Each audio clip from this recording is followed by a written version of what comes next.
అరే అరే ఇంట్లోనే కూడా ఇంత టేస్టీ క్యాండీ తయారు చేసుకోవచ్చని నేను అస్సలు అనుకోలేండి. కేవలం ఒక్క సంత్రతో నేను చేశాను క్యాండీ.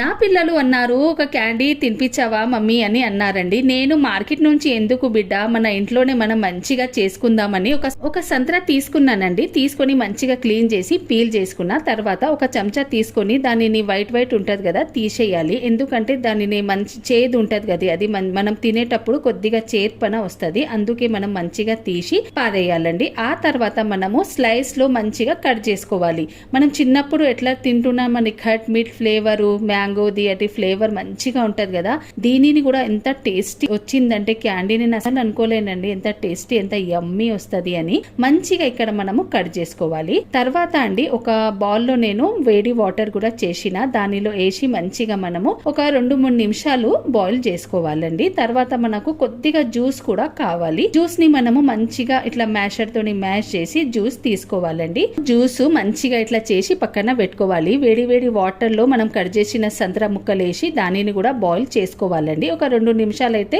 బాయిల్ అవుతుంది. తర్వాత మనము పక్కన పెట్టుకుందాము. జ్యూస్ ని కూడా క్లీన్ చేసుకుందామండి. మన జ్యూస్ సంత్ర ముక్కలు వేసి మంచిగా ఇంకా బాయిల్ చేసుకోవాలండి. మంచిగా మెత్తగా అవుతాయి. తర్వాత ఇక్కడ షుగర్ లో టీ కోట్ చేయాలి. షుగర్ అంటే మనం ఇంట్లోనే పౌడర్ చేసుకోవాలండి.